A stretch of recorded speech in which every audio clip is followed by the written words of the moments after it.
여러분 안녕하십니까? 만화임 뉴스입니다. 상상을 초월할 정도의 아주 놀라우신 분, 용기 있는 분, 애국자 한 분 소개를 좀 해드리겠습니다. 쌍방울의 전 부회장이죠. 박용철 부회장입니다. 이분이 오늘 국회 국정조사에 나와서 말이죠, 놀라운 발언을 했습니다.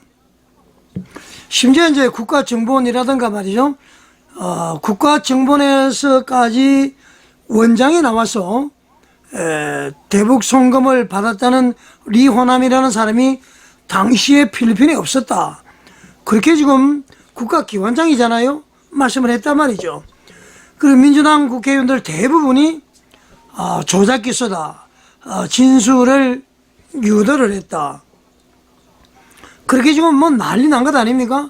자, 그런데 이 자리에 나와서 말이죠, 아니라고 부인하신 분입니다. 지금 사진에 나와 있는 분이죠, 박용철 전 부회장. 제가 볼 때는 이분에 대해서 잘은 모릅니다만은, 이런 정직한 분, 강직한 분, 권력에 엎드리지 않는 분, 이런 분이 국회의원이 돼야 되지 않겠습니까? 이런 분이 나라를 통치해야 되는 것 아닙니까? 저는 그렇게 한번 이 얘기를 드리고 싶습니다. 자, 관련 뉴스 한번 보면서 말씀을 드리죠. 자, 조선일보인데요. 오늘 새벽에 이렇게 지금 신문에 나왔습니다. 정권이 바뀌었는데도 방북비용 대납 정언을 했다. 이게 사실이 아닐까? 이렇게 지금 제목을 뽑았습니다. 아까도 사진에 봤습니다만은 이분이 박용철 쌍방울 이제 부회장이었고, 이분이 좀 문제 있는 분이죠. 자, 내용을 한번 들어가 보겠습니다. 제가 이제 우선 칼라로 우선 표시를 좀 했는데요. 박용철 전 쌍방울 부회장이 국회 국정조사 청문회에 출석을 해서 2019년 7월, 그러니까 7년 전이죠. 7월 김성태 전 쌍방울 회장이 필리핀에서 북한 공작원 리호남을 만나 당시 이재명 경기지사의 방북 비용으로 70만 달러를 줬다, 이렇게 정언을 했습니다. 대단한 정언이죠. 원래는 이제 법정에서 진술하겠다면서 정언을 거부하다가 말이죠, 민주당 소속 서영교 법사위원장이죠, 이 사람이 뭔가 이제 압박을 하니까 그냥 그렇게 바로 답변을 했다, 그런 보도 내용입니다. 여러분, 대단한 용기 있는 분 아닙니까? 정권을 두려워하지 않습니다. 지금 나는 새도 떨어뜨릴 정도의 어떤 권력을 가지고 있는 이재명 정권 아닙니까? 국회 말이죠, 다수 의식을 가지고 있습니다. 속된 말로 대부분 완전히 납작 엎드리고 쫄아버리는데 말이죠, 이분은 지금 전혀 그런 것이 없습니다. 이 사회 정의, 정직 아주 뚜렷하신 분 같아요. 자, 기사 이어서 한번 보죠. 방 전 부회장은 리호남이 초저녁쯤 저희가 묵고 있던 마닐라 오카다 호텔로 찾아왔고, 호텔 후문에서 만나서 회장님 계신 방까지 안내했다. 준비해간 돈은 회장님이 전달했다. 당시 상황을 구체적으로 정언을 했습니다. 이제 서영교가 말이죠, 얼굴을 봤냐, 몇 시에 만났냐, 어디에서 만났냐 막 캐물으니까 정확하게 이렇게 답변을 해버린 것이죠. 자, 민주당은 김성태 전 회장이 필리핀에서 리호남을 만나서 방북비용을 전달했던 기소 내용이 조작이다, 그렇게 주장을 했고요. 아까 얘기했었죠.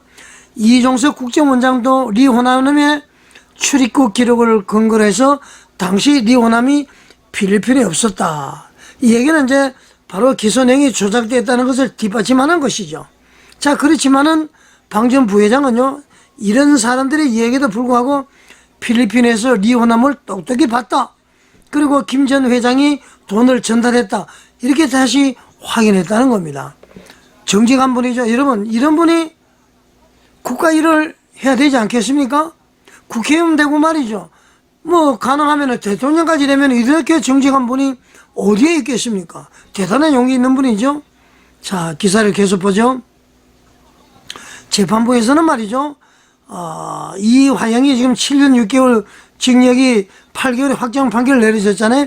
그걸 설명을 합니다. 재판부는 김 전 회장, 그러니까 김성태 회장이 경기도 스마트팜 사업비 500만 달러, 이 대통령의 방북비 300만 달러, 총 800만 달러를 북한에 보냈다고 확정 판결했다. 그리고 말이죠, 700만 달러는 북측이 발행한 영수증도 있다. 그렇게 지금 하고 있습니다. 그리고 쌍방울 직원들도 작은 밀반출을 이제 책에다 끼워서 했다. 뭐 그렇게 지난번에 다 나온 것 아닙니까? 자, 이화영 씨가 수사받고 기소된 것은 지난 정권 때의 일이었다. 만약에 민주당 주장처럼 이 사건이 검찰의 회유와 강압에 의해서 조작된 것이라면은 정권이 바뀐 지금의 방 전 부회장이 진술을 바꾸지 않을 이유가 없다. 만약에 윤석열 정권 때 거짓 진술했으면은 지금 바꿔야 된다는 거죠. 살기 위해서. 자, 그렇지만은 위증의 발을 받더라도 그렇게 바꾸는 것이 유리할 텐데 지금까지 진술을 유지하는 것은 방 전 부회장의 진술이 더 진실에 가깝다고 볼 수 있다. 뭐 가깝다고 볼 수 있는 게 아니라 진실이다 이렇게 봐야 되는 것입니다. 자, 민주당은 차분히 사실관계를 따지는 것이 아니고 결론을 미리 정해놓고 거기에 어긋나는 어떤 정언도 물정도 인정하지 않는다. 막 윽박 지른다. 마치 뭐 흑백을 바꾸려는 듯 지금까지 그 잘못된 거짓이다 그 답변을 하라 막 그렇게 강요하는 거나 마찬가지다 그런 얘기입니다. 자, 여러분 이렇게 서슬프른 이 상황인데도 말이죠, 이 박영철 부회장 지금 저 사진 나오죠? 대단한 용기 있는 분 아닙니까? 정직한 분 아닙니까? 이렇게 말이죠, 무시무시한 이 세상에서 끝까지 이 진술을 유지한다는 거 상당히 아주 청렴하고 결백하고요 용기 있는 분이다. 이런 분들이 국회에 진출해야 됩니다.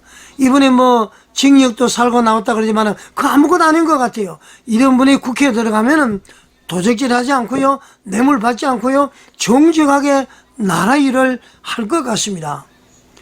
자, 여러분 어떻게 보셨습니까? 우리 박영철 부회장을 향해서 많은 응원을 보내주시기 바랍니다. 그리고 공직자들 수많은 모든 분들이 말이죠 박영철 전 부회장과 같은 그러한 그 청년결백 강직 정직한 분들이 우리나라에 차고 넘치기를 바라겠습니다. 그러면은 말이죠 우리나라 반드시 평안하여 든든히 가는 세계를 선도하는 그야말로 대한민국 될 줄 믿습니다.